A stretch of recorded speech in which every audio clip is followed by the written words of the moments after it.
vous laisse la parole à vous, Monsieur Gabriel Hollander, pardon, oui, pour nous parler un peu des enjeux de votre point de vue et du point de vue de la Chambre des métiers de l'artisanat. Oui, je vous remercie. Bonjour à tous. D'abord, merci pour l'invitation, car c'est une première pour moi et pour nous. Et ensuite, je voudrais remercier les intervenants précédents qui nous ont amené beaucoup d'éclaircissements. Alors, concernant moi, qui représente l'ensemble des métiers de l'artisanat, avec la Chambre des métiers de l'artisanat et l'ensemble des entreprises de proximité, quelques remarques. Les principaux enjeux pour nous par rapport à ce plan de relance Europe et aux différents plans de relance nationaux, c'est bien sûr de permettre à nos entreprises, et c'est un vrai problème pour nous, d'obtenir des subventions, des aides de la part de l'Europe. Parce que je le vois encore bien aujourd'hui, nous, on entend toujours parler de milliards. 1300 milliards là, 750 milliards là, 1000 milliards de 21 à 27. Mais les milliards, on ne les voit pas passer au-dessus de nos têtes. Beaucoup d'entreprises industrielles, et c'est bien, le secteur de l'agriculture aussi, et c'est bien, bénéficie assez facilement de subventions européennes. Pour nos entreprises artisanales, c'est beaucoup plus difficile, beaucoup plus compliqué. Il y a toujours une case qu'on ne coche pas, il y a trop de critères. Et c'est quand même dommage, parce qu'on est présent sur l'ensemble des territoires, et en ville, comme en zone rurale. Donc, dans ce plan, l'aide pour obtenir les dispositifs de subvention, notamment, ça a été dit, dans le cadre d'un plan qui est très important, notamment la rénovation des bâtiments, la rénovation énergétique, pour aider nos entreprises à exporter, car de plus en plus d'entreprises artisanales exportent. Et là, dans le cadre de France Relance, il y a quelques bons dispositifs, notamment avec le chèque Relance Export.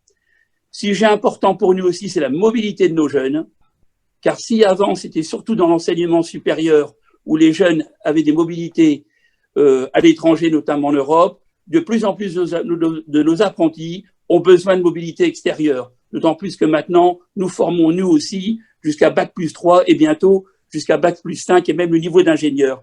Et puis ensuite, ça a été dit, c'est très important pour nous, la formation. Évidemment, les financements européens pour nous aider à former, c'est capital. Tous les métiers évoluent, tous les secteurs de l'économie évoluent. Tout le monde a sans cesse besoin de formation pour se remettre à niveau, pour se diversifier, donc les financements pour notre formation. Ça, c'est nos principaux besoins, je dirais. Et j'en profite d'ailleurs pour dire qu'on est assez content parce que pour l'instant, nous sommes la Chambre des métiers de l'artisanat Hauts-de-France et la seule chambre de métiers de France d'avoir reçu l'agrément pour ce fameux plan de relance, France Relance, vis-à-vis de l'export. Si vous le permettez, je voudrais faire 2-3 petits commentaires par rapport aux interventions précédentes. Madame Révol a parlé beaucoup des milliards. Elle a bien fait de faire la différence entre les subventions et les prêts, parce que les prêts, c'est bien, mais ça continue de toujours endetter les pays. On a parlé beaucoup de milliards. Bon, je l'ai dit. Monsieur Guetta, vu de l'extérieur, quand vous dites que, je comprends, hein, mais 20 à 25 années pour certains dispositifs, notamment éventuellement pour une défense, moi et nous, on considère qu'en général, l'Europe, parfois, c'est trop long. Vous le voyez bien, dans le contexte international, on est face à des dictatures comme la Chine, comme la Turquie, comme la Russie.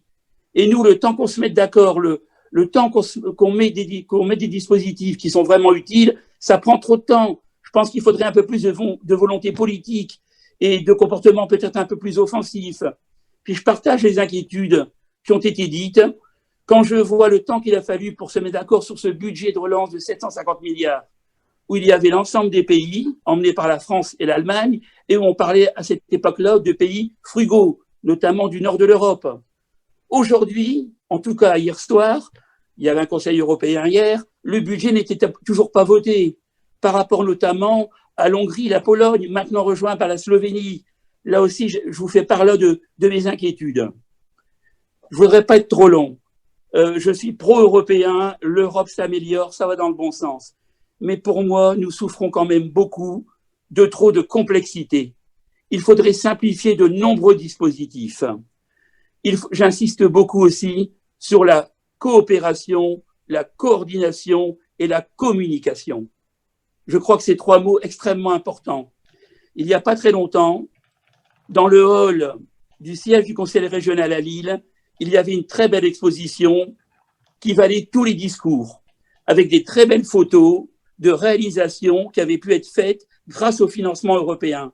C'était des musées, c'était la digue là-bas sur la côte, c'était dans le milieu médical, dans le milieu culturel, dans le milieu social. Ça valait tous les discours. Et je me suis dit, mais une belle exposition comme ça devrait être démultiplié et ça devrait, on devrait vraiment l'exposer partout. Je le redis, ça vaut tous les discours dans une région Hauts-de-France où malheureusement, on est peut-être la région de France qui intéresse le moins les habitants par rapport à l'Europe. Voilà, je voudrais pas être trop long. Je partage beaucoup aussi par rapport à monsieur, je crois que c'est monsieur Maillard, hein, l'importance par rapport à cette crise de l'indépendance de l'Europe. Quand on parle du paracétamol, il faut absolument que l'Europe retrouve une certaine indépendance, je le redis, par rapport notamment à l'Asie et la Chine et par rapport aux États-Unis. Je trouve qu'effectivement, je le dis parce que c'est un beau progrès, la possibilité de mutualiser la dette au nom de l'Europe, qui est très bien notée, qui permet d'emprunter à des taux très intéressants, c'est là aussi très très bien. Et puis, une petite suggestion à Madame Kathleen Landaburu, je pense, qui anime l'émission, je crois, hein, c'est la faute à l'Europe. Alors, entre nous, on est tous des pro-européens, je la comprends, mais pourquoi pas intituler cette émission « C'est grâce à l'Europe » ? Parce que là aussi, les gens, quand ils parlent de l'Europe, ils voient facilement les mauvais côtés et pas assez les bons côtés. Pourquoi pas faire une belle émission ? C'est grâce à l'Europe. Voilà, j'ai peur d'être trop long, je n'ai pas l'habitude de participer à votre organisation, mais voilà en gros ce que je voulais dire, quoi, hein. Les enjeux numériques aussi pour les entreprises, hein. Je reconnais qu'au niveau de l'artisanat, nos entreprises ont un peu de retard dans le numérique, mais on s'emploie, on est en train de rattraper le retard, et puis après on essaiera de s'échapper. Mais là aussi, on a vraiment besoin de l'argent de l'Europe pour faire ce travail auprès de nos entreprises. Voilà, mais j'insiste, hein, coordination, coopération et communication. On va bientôt parler, je l'espère, de la réouverture de nos frontières. S'il vous plaît, que les pays européens se mettent d'accord, que chacun ne communique pas dans son coin. Je suis du Pas-de-Calais, mais dans le département du Nord, quand des habitants se lèvent le matin et voient que de l'autre côté de la rue, on a mis des barrières en Belgique parce qu'ils viennent de fermer leurs frontières sans aucune communication, c'est quand même malheureux. Bon, voilà, j'arrête là, mais je vois quand même tous les bons côtés de l'Europe et éventuellement je répondrai à vos questions ou à vos remarques. Je vous remercie.